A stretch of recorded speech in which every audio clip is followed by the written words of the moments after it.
Hi everyone, my name is Skip Lackey. I'm the senior trainer and senior practitioner for the Journey in North America. I'm glad you've taken the time to watch this little video talking about the journey and the power of the process, the power of the workshop, the power of the experience, and are spending a little time to learn more. So, a little bit about me. I have probably taught close to 1,000 journey workshops since 2003 when I first started teaching them.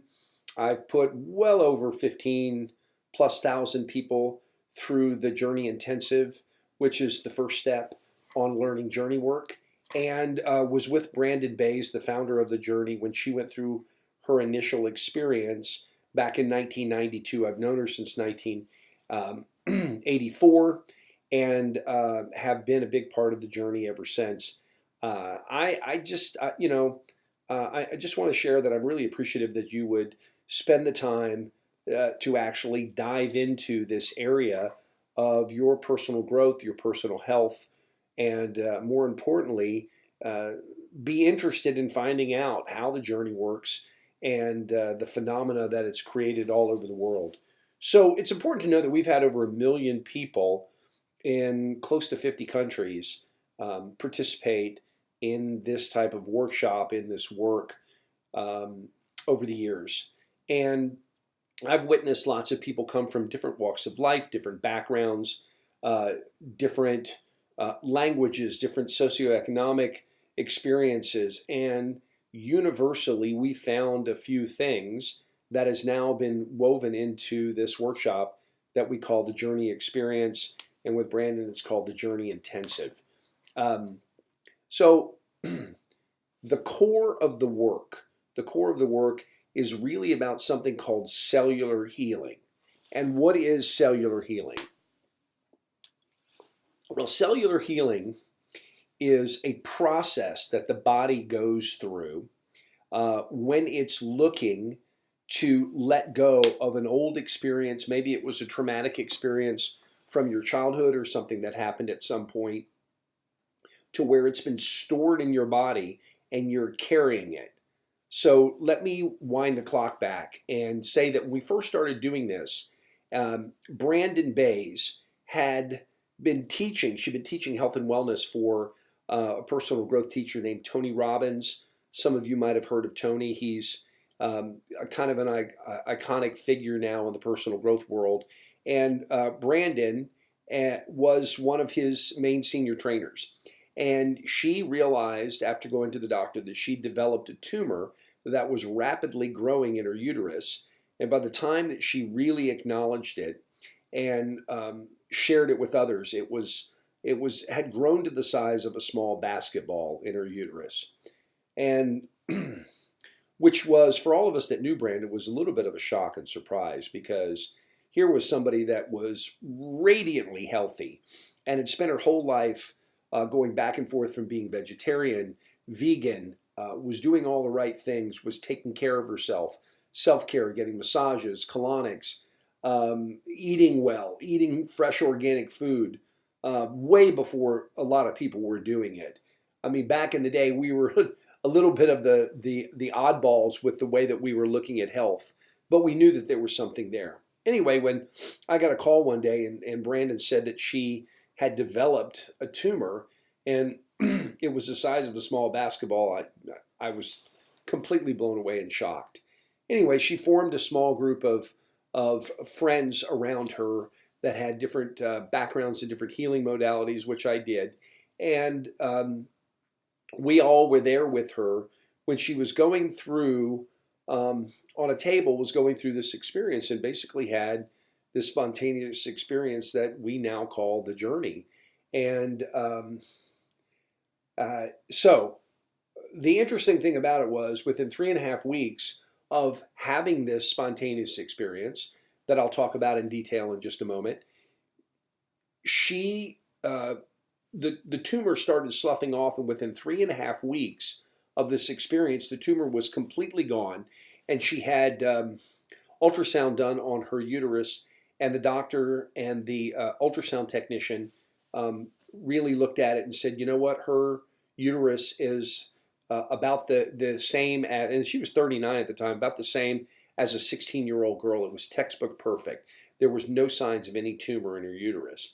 And so we were quite blown away. And over the next couple years, people started asking Brandon, hey, how did you do it? What did you do? What happened that you were able to have the body heal itself in that way so quickly? And she has told this story a number of times, and what I want to share with you is she really had realized at the time that there was not that much information out about cellular healing except for Deepak Chopra. He had just written a book called Quantum Healing, and in the book, and maybe some of you are not aware of this. If you know of Deepak Chopra, a lot of us think of him as a spiritual teacher, but Chopra's original training was as an MD. He was an endocrinologist, and he was working in Boston at one of the hospitals there, and he asked a question that other medical doctors had not asked. He asked, well, there are enough people that are studying why people are getting sick. I want to find out how people are having spontaneous healing. What are they doing? And when he started interviewing people, he found out that they had basically two things in common.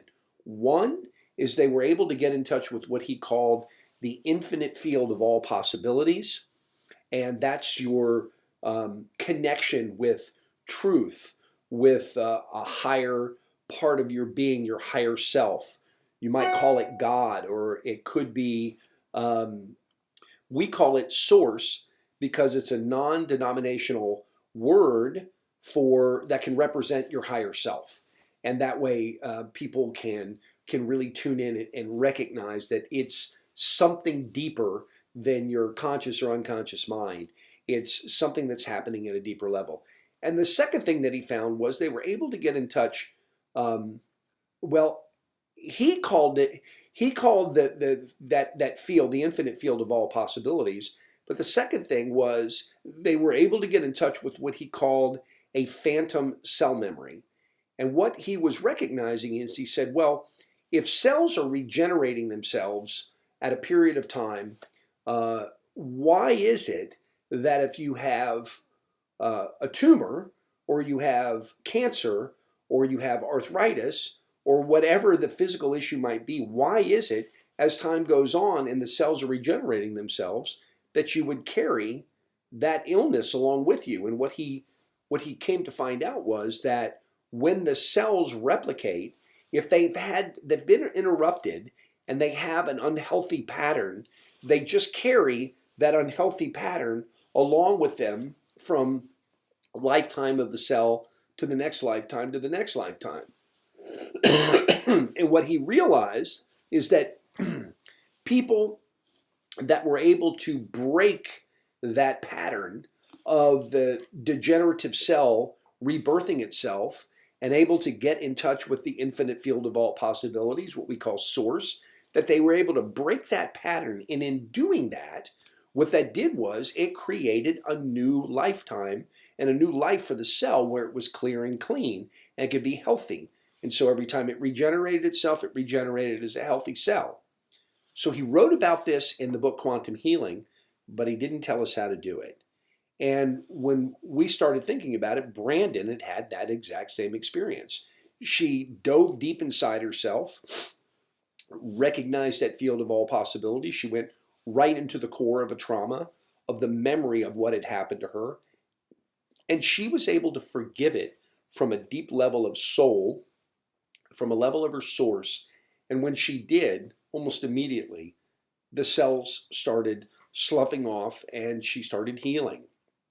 So she sat down and formulated out a script and a process to where people that were looking to have a similar experience on call could do so, which is now what we call the journey.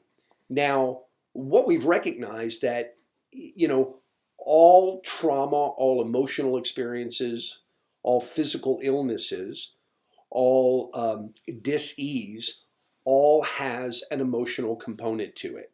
Everything has an emotional component.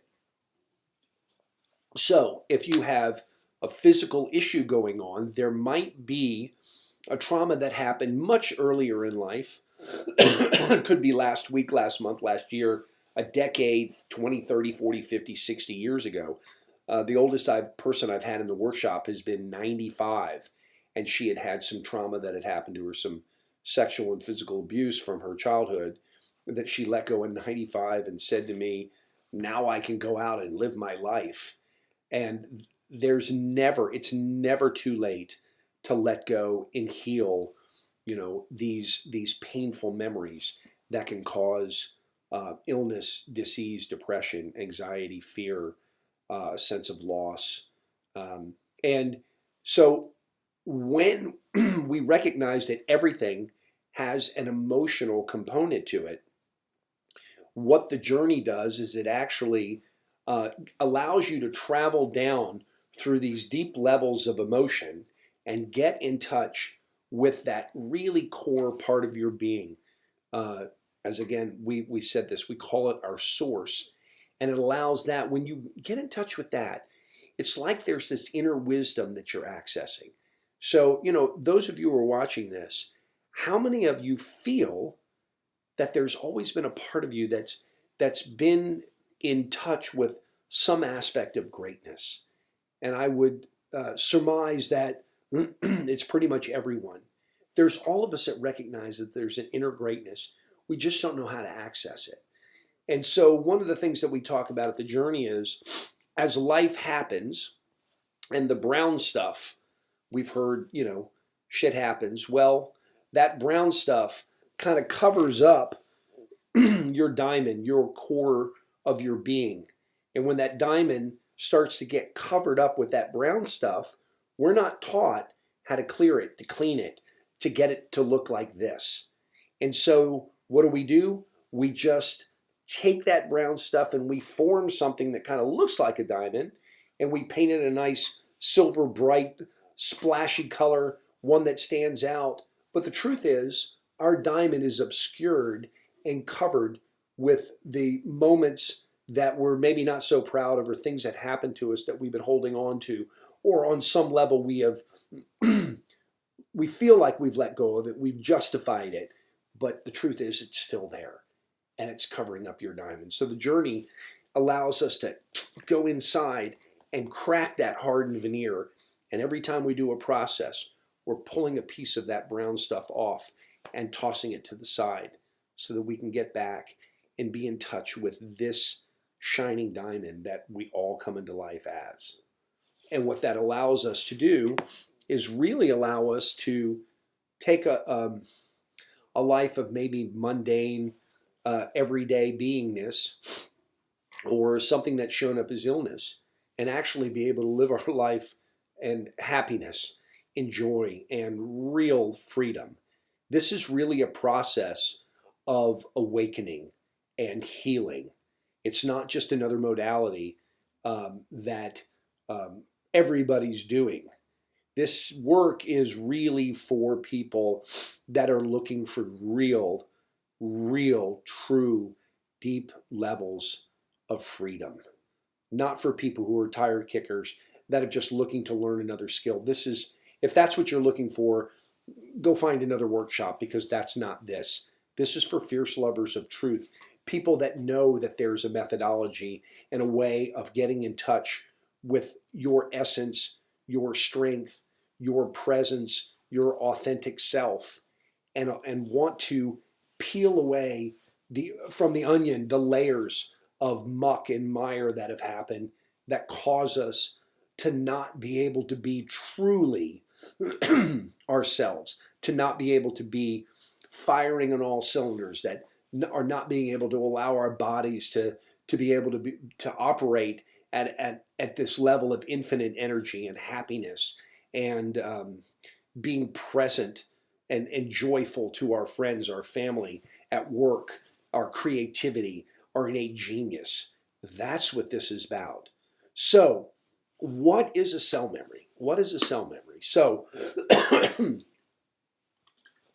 really quickly, what I'd like to do is take you on a little experience so that you can discover how cell memories are stored in your body, and you can actually see and feel what that is. So to do this experiment, what I need you to do is just find a comfortable position in your chair, in your seat, and go ahead and close your eyes. And take a couple of nice deep breaths in through the nose, letting them out through the mouth. Pulling another breath in and letting it out through the mouth. That's it. One more nice deep breath in through the nose and out through the mouth. Good. Now just resting in your place of peace. And now what I want you to do is imagine in your mind's eye right in front of you, there's a clock. And allow the hands of the clock to start spinning counterclockwise, backwards in time. Further and further and further. That's it. Now take that clock all the way back to the morning of September 11th, 2001. The day that you woke up, turned on the TV, and saw that plane hitting the World Trade Center. Just imagine in your mind's eye that you're playing that memory back.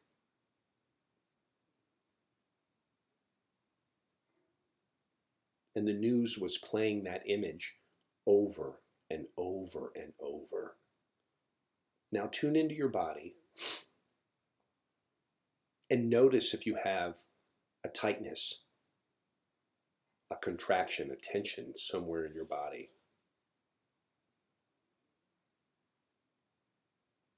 And really tune into that.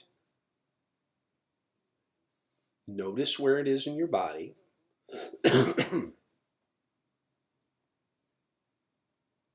And ask yourself, what's the emotion that's stored right here in this part of the body? What's the emotion?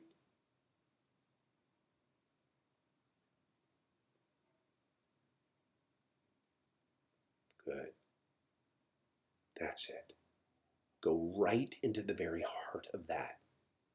Right into the core of it.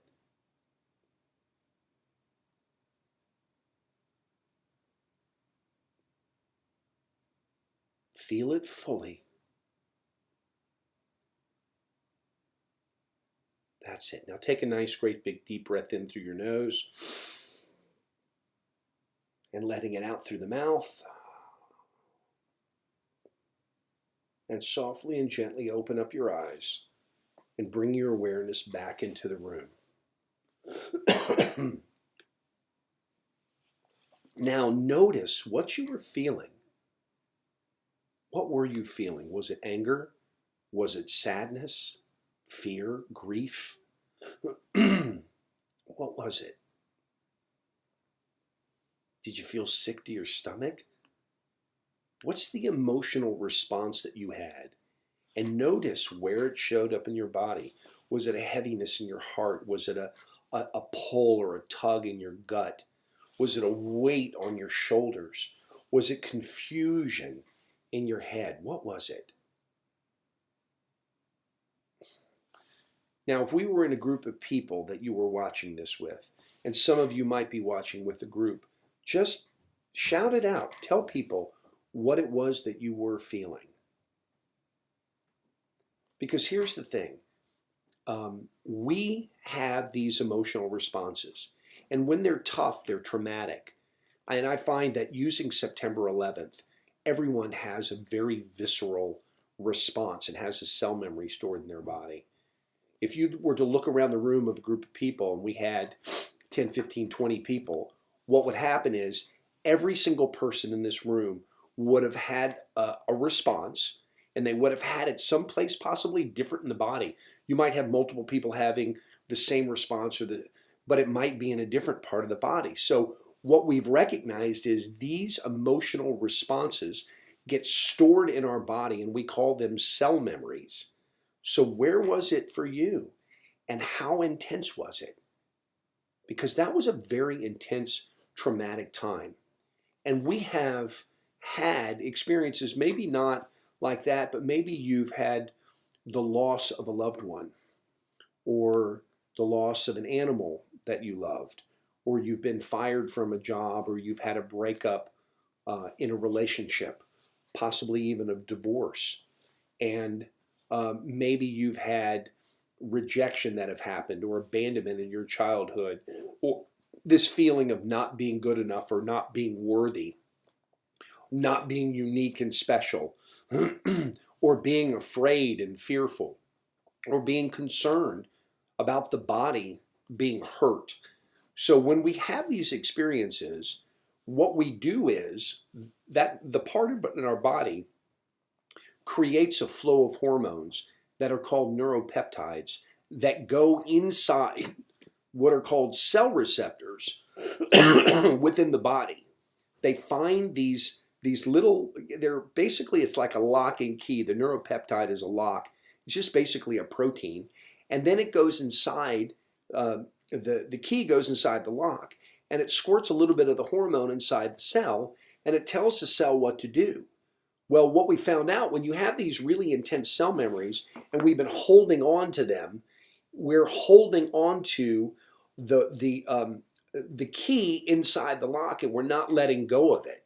So what that does is it confuses the cell, where the cell doesn't communicate as effectively or efficiently with the other cells in the body, and pretty soon those cells can become necrotic, and they can end up getting next to each other. They can cause arthritis, they can cause illness, they can cause allergic reactions, autoimmune responses, even cancer, tumors, and things like that. So what the journey does is it actually goes in and it opens up the body through these levels of feeling strong emotion. And what that strong emotion allows you to do is it opens up the cell receptors and dumps the neuropeptides, and then the cells can then be sloughed off, or it will also go in deeply when you're feeling these levels of strong emotion, and it will change the cell memory deep within the cell. And there is science now that is proving, cellular biologists have been talking about the molecules of emotion, and the fact that our genetics and our genes are actually being turned on and off like a switch. So what's doing it? Again, they don't have a methodology for doing it, and that's what the journey does. So if you're walking around and you have depression, anxiety, fear, not feeling good enough, just not feeling like you got dealt the same cards as everybody else, if you doubt things, if you feel unlovable, if you feel unsafe, if you spend your life narcotizing and feeling sleepy and walking through going, how did I get here? You know, so often we have what we might call a midlife crisis, but it really is just a thing of we've been following the rules and living our life like we should, and then we wake up one day and go, whoa, how did I get to this point in my life, and do I want to live like this the rest of my life? And what the journey does is it clears it. It allows you to be free, to feel more excitement in your life, more joy, more happiness, more freedom. And the workshop that we actually teach is a 2-day experience that actually teaches you what's called the emotional journey on day one, where you go down through these levels of emotion and access source, and then you learn how to identify if there's an emotional issue going on, and recognize that there are people from your past who are involved with this, and forgive those people from a deep level of your soul and your source. Then day 2, we come back and we take the crack that got created from the work that we've done on day 1, and then we come back and we intensify that experience and really opening up to deeper levels of source. And then we do a different process, still as powerful as day 1, but we do a different one where we're able to locate where cell memories are stored inside the body, and again go through this recognition process of the issue and the emotional content that's there, and then the people that we feel might have been involved with this issue, that we're able to forgive them from the deepest level of soul. And we find that when we do that, that's when true healing can happen. That's where the real shift takes place. So, whoever's shown you this video, you can ask them questions. They might have been to a workshop, or they've possibly been to the workshop and been a trainer with us. They might be a journey practitioner. If you're watching this and you're not sure how you got it and you have some questions, you can call our office, email our office, and I'll put the information at the end of this video so that you can write that down. If you have some questions, please feel free to call. Our office is in Toronto, Ontario, and if you're calling from the United States or Canada, it's toll free, and you can always email the office, or you can go to thejourney.com or thejourneyna.com, which stands for North America, and it has our schedule of upcoming events that we're doing around the United States and Canada. And there'll be a phone number there where you can reach out and speak specifically to the office and find out more about any of the upcoming workshops, what the cost is, how it works. There's all kinds of information that we can give you. So really tune in and ask yourself, am I a deep lover of truth? Am I looking for a deeper connection with myself, my friends, my family, my children, my loved ones? Would I like to have more levels of happiness and real, true, heartfelt freedom in my life? Because what I've been doing is I've been talking on a certain level, but the journey actually goes deep within and touches that level of soul to allow you to resonate at such a deep level that you recognize that there's truth being spoken here. So if there's a part of you that while you've been listening to this has been vibrating at a different level, or you're saying, you know what, yeah, I know that feeling. I know that feeling of greatness that's in me. I know that some of this healing is possible. Then this might be an experience for you. So consider, as I said, joining us at a workshop to go deeper and learn more. Because right now, not doing it is just postponing the inevitable if you're a true seeker of truth. So again, my name is Skip Lackey. I'm the senior trainer and senior practitioner for the Journey North America. Thank you for spending the time and listening to this short little presentation about you being this shining diamond, because this is what it's all about, and learning about the methodology that we use to get to the root core of your true self and beyond, so that you can heal and you can have the life that you know that you long to live, filled with passion, freedom, truth, joy, happiness, laughter, fun. If any of this has resonated with you, please take a look at the website, call our office, or speak to whoever pointed you toward this video. In closing, just many, many blessings, and we look forward to seeing you at one of our events or hearing you in the office. Take care. Many blessings.